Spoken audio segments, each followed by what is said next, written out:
the Valley County Administrative Center. It's like 1:30 in the morning, I think. Taking the dogs for a walk. And let's just gonna do some more rambling. Just been thinking about emergent behavior or emergent order.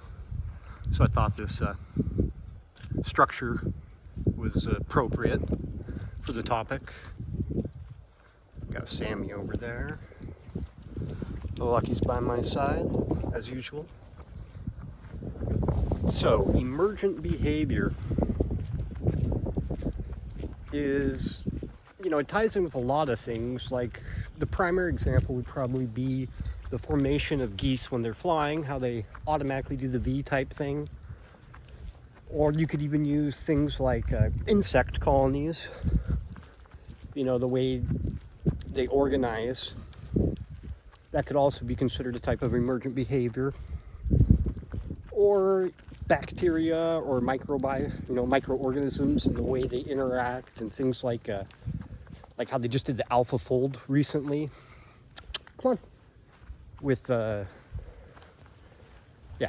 on the supercomputer thing. And the structure of when folding a protein, it exists in more realms than just our regular 3 dimensions. And so when they fold a protein, it has different properties, but yeah, that all ties into emergent behavior. And in particularly, emergent behavior in this aspect ties into conspiracy theories.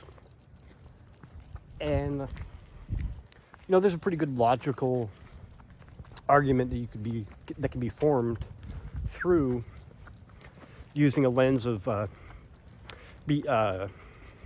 behavior and order for emergent order to describe conspiracies and how people come up with ridiculous explanations and theories to try to describe reality and all of its complexities. And for starters, most conspiracies are actually valid. And they're not even hidden, they're open in plain sight. Things like Agenda 2030, or the finances and the Federal Reserve and all those things. Iraq war, weapons of mass destruction, income tax, all kinds of things. They're just, if you actually go in and dig into them and look at the actual data, the only logical conclusion is that they are real, and all of the factors and data points, prove them. That said, there's no shortage of ridiculous stuff, like Trump is like a fucking Kennedy and Michael Jackson is whatever. I can't believe I've seen those things, but people are sharing those things unironically. They're fucking real. Hey, no, you don't. She just saw a cat at the library. And you already know how I feel about those cats at the library, so. Come on, Lucky, where'd you go? Lucky. So we found Lucky. He was out. He had to go deliver a package. But he's back. So we're talking about emergent behavior and conspiracy theories. And this gets into some really, really deep shit. I think it was Alan Perlis, one of the fathers of computer science, who said, this is a quote, "1 year of working in AI is enough to make any man believe in God." 1 year of working in AI is enough to make any man believe in God. Now, this really ties in when you get into algorithms and neural networks. And essentially, all the nanodes or whatever, which are neurons, which is basically just a cell that's in the brain. But all these neurons connect in your brain, and that is what consciousness is. According to like the physicalism and behavioralism and those different concepts. And then that ties into, that's basically what AI is, and, you know, computer learning and all the different facets of AI.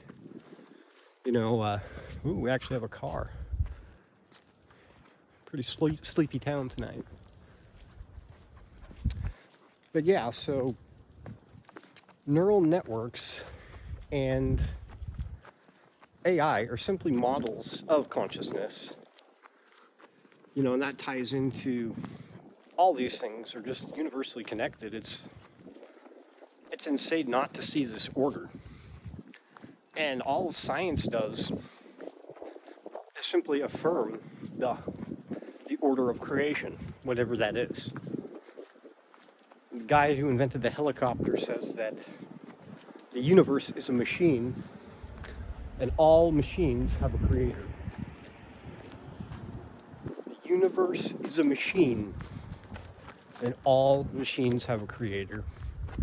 You know, it seems like there's this, come on, Lucky, this intellectual battle, or this, you know, conceptual battle between, you know, on one hand you have like the atheists, the cult of science, and their, you know, their default position is the Big Bang, which isn't an answer for anything. The same as, you know, like Christians or whatnot, when they say that, well, God created everything, you know. Neither of those is an explanation. There's like an old phrase that goes something like, science is the how, religion is the why. You know, and what that means is that both of these things are valid. They're both real concepts, and they both have utility and function. However, they're also diametrically opposed. You know, and so people trying to turn religion into a science, or science into a religion, are both deeply flawed and don't fundamentally understand the concepts. They're both valid. Come on, they're both necessary. And so trying to divide them or use one or the other to debunk the other is ridiculous, and it just shows you don't understand these ideas. You know, like, I heard someone say a political Planck length, and I thought that was an excellent statement. You know, you could also say, what's the other one I heard? Political superpositioning. You know, where people just take these quantum positions on things that suit their preconceived notions and have no no logical consistency or anything like that. Lovely chilly spring morning, 2 a.m. now. Oh, Lucky. She don't care. She's crazy. Lucky, fatter, older, and wiser. But not Sammy. There's actually a little breeze, so it's a little nippy. I put a hoodie on. Had to put the hoodie on. Alright, yeah. Not being very clear, I guess. Not having very good flow with my ideas right now. I know what I'm thinking and want to say, but can't seem to gather these thoughts in the right format. So that's pretty. I like that.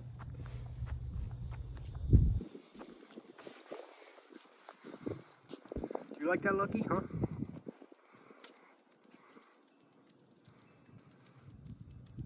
This dog used to jump on trampolines. He was a trooper.